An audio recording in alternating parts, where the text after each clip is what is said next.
Very much. Ayo, nice to meet you. Almighty Rufai, nice to be, right in your space. Lessons learned, absolutely. There's no leader that world's worth his while that will not do, forensic. Nana! You have not learned any lessons. Sanwo Olu, you have not learned no lessons learned. The real lessons will be shown and taught to you after Saturday election. You will see lessons. You will be sent home. You and your cronies and your stooges, those of you that Tinubu has unpicked and given power to, you'll be sent to your various villages. So you can go and learn how to treat the people and put the people first. I insist that if Nigeria must work, we must end this one-party state, one-party system of where a political group begins to decide what happens, what comes and what goes, who benefits and who does it, who eats and who swallows, who sleeps and who wakes. We must stop that era. We must stop that era of tyranny, dictatorship, and every form of I don't know how to put it. Is it imperialism or yes, social imperialism of the same culture, the same race. We will stop it, and this is the time to stop it. So Sanwo Olu has to go home. I don't care to know what he has done in Lagos. Of course, the evidence are even there. He would have done more, but because his father is the one sucking, he can't even do his handicap. But you guys, I learned you guys have been sharing lessons and sharing different kind of detailed cases to people in Lagos for doing nothing just because they are loyalists to a particular man, and now you are telling them to go and do door to door to do what? Door to door to do what? Is late. Government must be responsible, must be accountable. That's the hallmark of a responsible leadership. Accountable. Now it is now you are giving an accountable result. Oh, you have learned your lesson. Sir, you have not learned any lesson. Go home. Plus and minus the EndSARS, there are several other things to look in Lagos and say we need to end this era. We need to end this Tinubu control of Lagos. This thing you have used to boast all this while and say you own Lagos. You own Lagos. It will end. At least for the first time, Lagosians are demanding that they should change the government. You have done well, go and sleep. When a government is not responsible and accountable to the people, the government seems to be reckless. But when you have a government you put in place by the people that is decided by the people, right? Decided by the people, the government will have to sit up and give reasons for every policy, program, and project to the people. And when the government knows that there's an election and the people can decide to remove or re-elect him, he will serve the people's interest. That's what was happening in Lagos. And in so many other states in Nigeria, there are a few places, there are a few families that decide what happens. So if you don't please, look at Ambode. What did Ambode do? He was removed unceremoniously. Watch this video and share this video. Just look at it and share this video. Let this video be a testament to the fact that Sanwo Olu has agreed that he has failed Lagos. And then Lagosians must vote him out come Saturday, March 11th. Thank you. Sanwo Olu, thank you very much for joining. Ruben, thank you very much. Ayo, nice to meet you. Almighty Rufai, nice to be, right in your space. Thank you very much. Anyway, right. Right, Your Excellency, good to have you on International Women's Day, and thanks for speaking to all those issues. But let's go to real politics now. Yeah. This conundrum of who is a Lagosian and the ethnic bigotry and bias going on, that a lot of people have touted people that are peddling in the state. I mean, what are you going to say? Are you going to condemn this, that some people are not from Lagos? Also, are you going to condemn the thuggery that is going on in Lagos? People were beaten for going to vote last week. All sorts of thuggery happened. And this thuggery also happened somewhere in Surulere that led you not going to the debate, which a lot of people have been asking, that as the chief security officer, why didn't you come to the debate? Are you going to condemn this thuggery? And what are you going to say for those that are causing chaos in this center of excellence? You said it, it's center of excellence. And that's a word in which I want to, so if indeed we're excellent, there's some things that we need to be able to be globally competitive with, the resilience, our ability to make sure Lagos continue to, create opportunity for everyone. FDI's numbers in the country shows that Lagos continue to wrap up, right? So, but in terms of specifics, to the extent that we do all of these identified trainings and bringing skills out, we also don't have rules over who comes into Lagos at what point. We don't have a border post at Ojota or anywhere coming into Lagos. So we usually have a challenge to know where are all of these people coming from. Because for us, a Lagos that is a center of excellence must continue to speak to that excellence in every sense of it. It's a place where people come in, do business, do well, and they can create wealth for themselves and their family and the ecosystem, the community in which they live. That is our primary, driver, right? Any other thing that comes up will be a distraction for us which we will need to deal. So to answer your question very well, it's condemnable, and I totally condemn it. It's not acceptable. It's not something that any forward-looking government will want to. So you condemn the ethnic bigotry? Oh, absolutely. And those that are saying some people are Igbos, they're not from Lagos, you condemn all of that? So first thing first is that the first thing is we're human beings. That's the first thing, right? And the very next level is that we're Nigerians, which is a put together that is not you and I that created it. The moment we can put that into inclusion, then the next question we'll ask ourselves is, okay, so Ayo needs to go to an hospital. At the point of she's going to deliver, would she say that she needs a Yoruba doctor or she needs an Igbo doctor for her baby to be catched? Or you are going to a bakery and you want to ask that you want a Yoruba bread that is manufactured as against an Igbo bread. Or Ruben here will go to a butcher and says it's only the meat that has been cut by an Hausa man and a Yoruba man that I'm going to eat. For as long as those don't divide us, for as long as those are not the parentheses in which we judge ourselves, these other lines that politics has brought, it's just supposed to be a little dot and move away very, very quickly. We should not even ventilate it. We should not give it anything to hold a space in us. Because what drives us is that I want to enter an Uber. I'm not asking you where are you from. I want to go into a bakery. I'm not asking who baked this bread. Those are the things, in my view, that defines the excellence that we have in Lagos. And that's what we should promote, right? We could have a flash, to say that, this person is not from my town. Which town? Right? We're Nigerians, we're human beings. Nobody has, that dominating thing about it. So the real, answer to that is it's not something that I will, push for. It's not something that, I would continue to ventilate. But I understand and I also appreciate that in local communities, there are cultural issues. There are cultural issues that people want to preserve based on the number of years they've been in a place or something. So those also could be, respect, because you are, in a place where some people say we've been here for 300, 400, 500 years. These are the ways in which we do things. But the world is actually indeed becoming a single dot in a global market. Okay. Okay. I also want to talk about the case of Togri. Togri was so rife that you claimed it prevented you from going to the debates, that you don't want to stand on gun violence and on all of that. Yes. So, but what would you like to say about the Togri that happened during the elections? Are you going to condemn it? It's totally... And a lot of people are saying the state should be able to clamp down on the talks. What are you going to do as regards that? And why didn't you attend the debate? People are asking. So there are too many things you have put together. Sorry, I only get to see you once. No, well, it's an honor. I like that. But it's condemnable. No society, no leader worth his worth will indeed allow, a state, to be run, by people that, we cannot even identify. Right? So that's condemnable, and I think the military, the entire security operatives should be able to deal with that. I was in my house, like I'm sure with all of you, and so it's not something we should entertain in our society.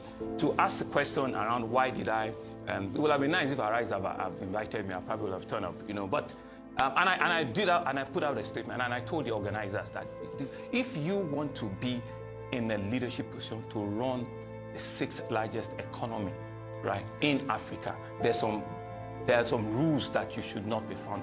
We saw brazenly on social media, right, branded vehicles with guns, with cutlasses in a neighborhood in broad daylight, right, few days to that. It's totally unacceptable, right? And because of that, and I said I will not stand on the same platform. I will not, I will not stand on the same with such, it's a government standard of. Yes, sir.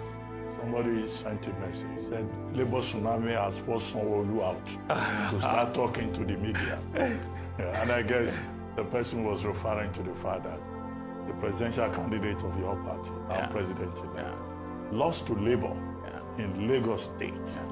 Now the question is, what is the lesson that you have learned from that you have taken away from that, particularly with regard to how young people of Lagos State voted on February 20th? So, it's an interesting discussion, right? And we need to look at it globally, because a candidate who is a president-elect now, right, will have looked at the map of Nigeria, clearly.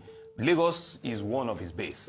But for him to have won that election, he probably would have looked at Lagos and looked at the big case, which is Kano, Kaduna, and Katsina, right? Interestingly, all of those first states did not go favorable for him. So it is beyond even Lagos. It is to look at, the election, and how it has turned out.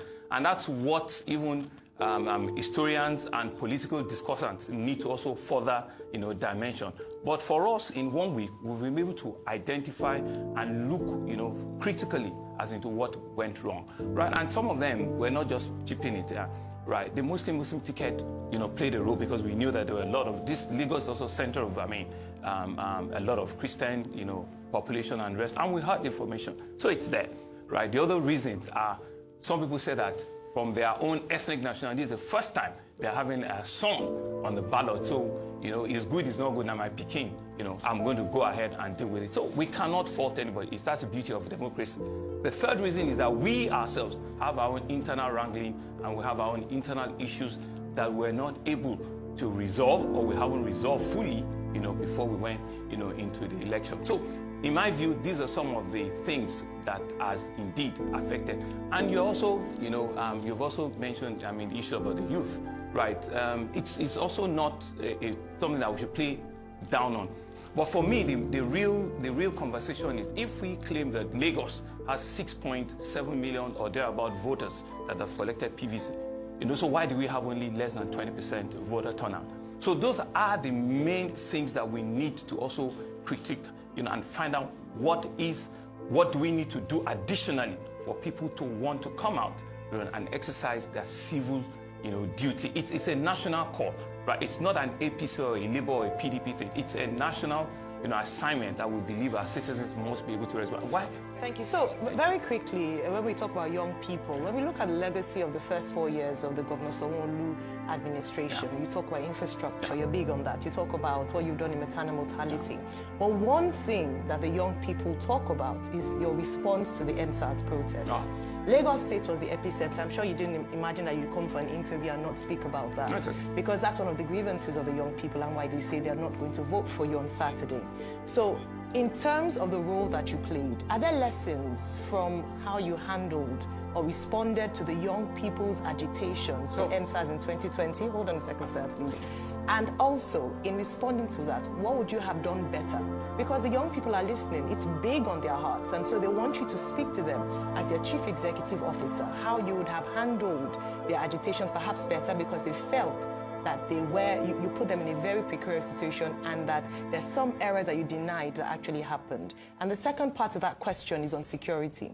A few minutes ago, you talked about the fact that with the security, you didn't attend debates for that. However, many Lagosians can't say that. They are on the streets of Lagos and they're afraid, and unlike you said, they don't have the security protection that your office offers. So do you think security has fared better in the 4 years of you being governor? And how better would you handle security in Lagos? I would have wanted a longer time to explain because you've touched on very critical things. My role played, lessons learned, absolutely. There's no leader that worth his while that will not do, a forensic analysis of what happened. But if you want to, for once, just drop it, right, and do a role play, put yourself in my situation and, just watch and not listen to what I think I want to hear, but hear what truly actually happened and not just social media, In fact, the EndSARS had started almost 3 weeks before that incident of October 20, almost 3 weeks. So it had built up, in itself in various locations. People have come to some certain locations as a place where they can always aggregate on a daily basis. I was the first governor that went there to meet with them nationwide. It didn't start in Lagos, but when it got, I was the first, right? Waters and all sorts. That's the price of leadership. I was one that took the 4-4 or the 5-for-5 to Mr. President with pictures, with everything. I was the first that set up, right, a fund for people that were either had been molested by police to come forward and get restitution. Right, I was the first. I was the first that set up, a tribunal and a panel. In all of these things, I was the first. Move forward. The incident on that night happened. I was in my house with some cabinet members when it happened, so we didn't have an idea at all. In terms of the question they asked, who ordered the shooting and also, who ordered for a CPS not to listen to me when I went to Magodo the other day? So you can see who ordered that. We're at election last Saturday. There were more military out there, than police. Who ordered? It's not in my remit. It's not in my space. But if we just drop it for 1 second and just do a role play, right, and ask what were my own actions before, during, and after. I went out that night. I went to all the hospitals, that we could have patients. I went out at 12 midnight, right, and I saw things for myself. And I reported what I saw. 8 o'clock the following morning. At 10, 11 o'clock, things could have changed, but I reported what I saw, right? And I would not deny what I didn't see to what the people want me to say. And I want to speak to the youth and say that indeed, I am a father, I'm a leader, I'm a man that truly understands the pain that parents bear, the challenge that you have as a young person. I have been a startup myself. At 25, I owned a small company that crashed at 26. I've lost money before. I understand what it is for a young person to be out there sweating yourself out and not being able to meet up what it is. So I will be the least person that will disenfranchise or that will mess them up. So the lessons and the learning of EndSARS is not lost on me. Will we do a few things differently? Yes, we will, right? But I just need to say that we need to leave this idea around there was a big bust that happened. No. And one other thing, right? All of the people, and I'm saying this for the first time on national TV, all of the people that claim that they were either injured or they were affected in one form or the other, I, Babajide Sanwo Olu, have reached out to them and I've supported them. I've given them jobs, I've given them empowerment, I've given them things for them to start with. And that's why you don't see anybody during this campaign trail coming out to say that I was an EndSARS event, something, I lost something, because I have taken it up. And I feel that is not a thing for the papers. That is something for me as a father, as a leader, to do for them and clear this air around it. Don't forget, it was 2022 that we had COVID. I lost citizens. After that event of 2020, it's October, in December, we lost the highest number of fatality on COVID based on all of the things that happened. We lost 7, 8 professors in 1 week. And so let's be big and see the bigger picture, right? And people have asked me, what are the things, that always bleeds your heart when you wake up? Is the fact that my young kids, my unicorns, my self-start young people do not do a role play for 1 second. Don't put things in your head that this is the only way and that's what has happened. No, just for 1 second, drop it and do a reflective mode and play it back. It wasn't a flash incident. It was an incident that has piled up for 3 weeks. For 3 weeks, and for whatever reason, I didn't have control. I don't control the police, I don't control the media. We've still on the conversation. Just to do state police, we've been on it for 3-4 years. We've been on it. And to answer your second question on security, that has been, I was, and almighty Dr. Ruben is here. We were both on the first board of the Lagos State Security Trust Fund. I was one of the people that set it up, and that has been a model that is helping us to fully equip the Lagos State Police Command, including buying diesel, buying fuel, buying everything for them. At some point, I had to buy ammunition for them just to keep them safe. Vehicles, those runs into hundreds.